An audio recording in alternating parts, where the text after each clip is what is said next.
Quelle est la frontière, Luc, quelle est la différence entre être extravagant puis commencer à être dément? J'ai devant moi le journal Le Parisien, journal français.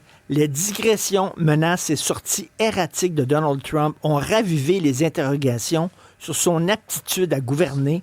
Pour la première fois, les critiques viennent aussi de son propre camp. Tu sais, quand il dit que la Chine là, va nous empêcher d'avoir une Coupe Stanley, là, tu dis, t'as une minute, là.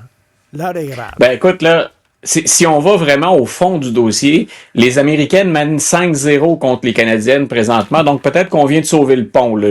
C'est plate pour les filles de l'équipe canadienne, mais plus sérieusement, à peine, est-ce que Donald Trump, finalement, a un réel déclin cognitif? Ce qu'on a reproché à Joe Biden, ce qu'on a reproché aux démocrates aussi d'avoir caché. Il y a un livre assez explosif qui avait été rédigé sur la question. Donc, est-ce qu'on a droit, finalement, est-ce que Donald Trump a le droit au traitement de Joe Biden? C'est-à-dire que est-ce qu'il est vraiment sur un déclin cognitif ou encore s'il applique ce qu'on appelle la théorie du madman ou du fou? On sait que Donald Trump, et ça remonte à The Art of the Deal, hein, l'art du compromis ou de l'entente, son fameux bouquin. Donc, on sait qu'il aime gérer dans le chaos. Donc, il a toujours dit, moi, les autres paniquent, les autres sont pris de court. Moi, j'aime ça quand ça brasse puis qu'il faut essayer de ramasser au travers ce qu'on peut gagner.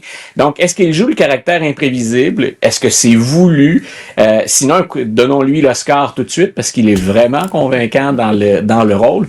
Ou si, ce qu'on note, et je pense que c'est ce que relève le Parisien que tu citais en introduction, je pense que ce qu'on relève, c'est que c'est de plus en plus fréquent qu'on le voit mêlé, un peu confus, un discours qui est décousu. On va au-delà des insultes et des insanités qu'il a pu vociférer je ne sais trop combien de fois.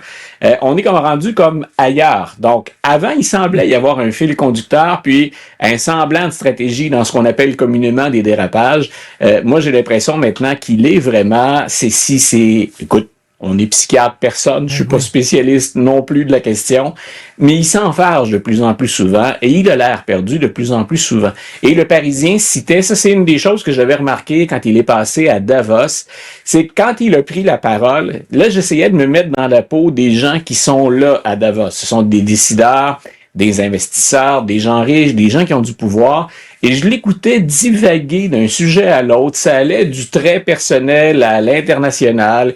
Il les a pointés du doigt. Il en a envoyé promener quelques heures. Mais je me disais, si je suis assis là, comment j'interprète ça pour la suite des choses? Là, on parle de l'économie mondiale, on parle de décideurs, de grandes orientations. Et là, je me disais, qu'est-ce qu'on retient de tout ça, autre... Et c'est peut-être ça qui inquiète son entourage présentement, autre que, est-ce que j'ai envie de faire affaire avec ce gars-là, ou ce pays-là, dirigé par Donald Trump? C'est un peu là qu'on en est du côté des républicains, c'est que le Make America Great Again, c'est America Alone aussi. C'est que moi, une des choses que je crains comme voisin, c'est qu'on isole de plus en plus les États-Unis. Donc, nous, on a fait un choix de se rapprocher un petit peu de la Chine. En tout cas, on a passé un message aux Américains dans ce dossier-là. Mais la réaction, je pense, de n'importe quel gouvernement canadien, gouvernement européen, de douter que les États-Unis se replacent ou qu'ils demeurent un allié fiable, on ne peut que la comprendre dans le contexte actuel. Écoute, pour voter aux États-Unis, bien sûr, tu dois être citoyen américain. Si tu n'es pas citoyen américain, tu peux pas voter. Il faut que tu montres une preuve de citoyenneté. Bon, c'est assez béton. Mais là, ça a l'air que les républicains veulent serrer encore plus la vis. Ils vont demander quoi, là, de pisser dans une éprouvette ou quoi? Là? Ils vont demander un toucher rectal pour aller voter ou quoi? Là? C'est Écoute, test de dépistage de la prostate. Même ça, maintenant, c'est remis en question, d'ailleurs, cette forme de dépistage-là pour les hommes. Ce que demandent les républicains, c'est un vieux thème, ça, pour les républicains, de jouer la carte de la sécurité. D'abord, prenons la peine de dire qu'aux États-Unis, les élections, il y a un niveau ou un taux de fraude qui est marginal. Il n'y a pas de système parfait dans lequel il n'y a jamais de cas de fraude.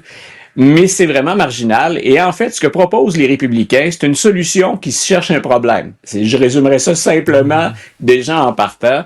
Donc, tu l'as bien dit, il faut être un citoyen américain. Ça a toujours été illégal, si on n'est pas citoyen, de se présenter dans les bureaux de vote, d'enregistrer un vote. Et il faut déjà démontrer qu'on est un citoyen américain. Donc, c'est déjà fait. Ce qu'ont fait les républicains, c'est d'ajouter au fil des ans de plus en plus de conditions qui, comme par hasard, vont réduire le vote de gens ou de clientèle qui sont plus souvent démocrates. Par exemple, dans le fameux SAVE Act, donc c'est celui qu'on veut pousser cette semaine, qui est passé à la Chambre mais qui est en attente au Sénat, deux choses qu'on voudrait obtenir, le passeport pour s'enregistrer, ou encore un certificat de naissance. Donc, ce sont des documents, le passeport que très peu d'Américains possèdent. Sinon, le certificat de naissance, ne serait-ce qu'une problématique, quand je dis des clientèles qui votent plus souvent démocrates, c'est quelque chose comme 84% des femmes mariées aux États-Unis qui prennent le nom de l'époux. Ça devient donc, leur nom devient le nom du conjoint. Donc, le gros problème là-dedans, les gens vont dire où est le problème, c'est que le certificat de naissance n'offre pas ou ne présente pas le bon nom. Et ça pose toute une série de difficultés au moment de s'enregistrer sur les listes électorales. Il faut savoir qu'aux États-Unis aussi, nous, on apparaît sur les listes électorales quand on a 18 ans. Aux États-Unis, quand tu arrives à l'âge de voter, tu dois faire une démarche pour aller inscrire ton nom sur les listes électorales. Voilà, donc c'est une différence, hein, c'est fondamental. Ma plus grande a voté, quand elle a voté, je me souviens que tout ce qu'elle a fait finalement, c'est de vérifier que son nom était bien sur la liste électorale. Puis on est arrivé, on avait une peur. Mais aux États-Unis, tu dois poser, c'est une démarche supplémentaire pour s'assurer que ton nom apparaisse. Donc, un des effets que va avoir cette mesure-là, je répète, de la fraude, là, c'est marginal. On est près du risque zéro dans le cas des élections américaines. Les républicains reviennent à la charge. On a des exigences, des démarches et des coûts supplémentaires. Et ce sont souvent les clientèles les plus démunies, les plus défavorisées, qu'on ne va pas finalement inscrire sur les listes électorales ou qu'on va faire hésiter à aller voter. Et ce que ça fait, on se bat souvent pour de petits pourcentages de points, surtout dans les États pivots. On essaie de réduire finalement le nombre d'électeurs qui vont se présenter dans les bureaux de scrutin. Donc, ceux qui imaginent des fraudes à la Donald Trump 2020, là, dites-vous que c'est un très, très gros nuage de désinformation qu'on fait planer au-dessus des élections pour en discréditer le fonctionnement et la validité. Mais les élections américaines sont parmi les plus sécuritaires.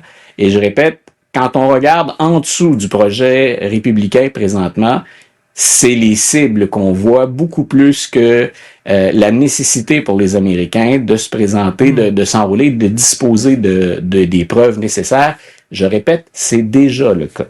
Et Luc, c'est terminé, donc c'est 5-0 pour les États-Unis contre le Canada dans le hockey féminin. 5-0. Marie-Philippe n'était pas là aujourd'hui, puis en plus, pour avoir vu une bonne partie du match, belle performance des Américaines, c'est une équipe forte, mais nos Canadiennes peuvent jouer nettement mieux que ce qu'on a vu aujourd'hui, donc on croise les doigts. En tout cas, Donald va être content, il va peut-être ouvrir le pont. Merci beaucoup, Luc. Les filles ont peut-être sauvé le pont. Salut, Richard.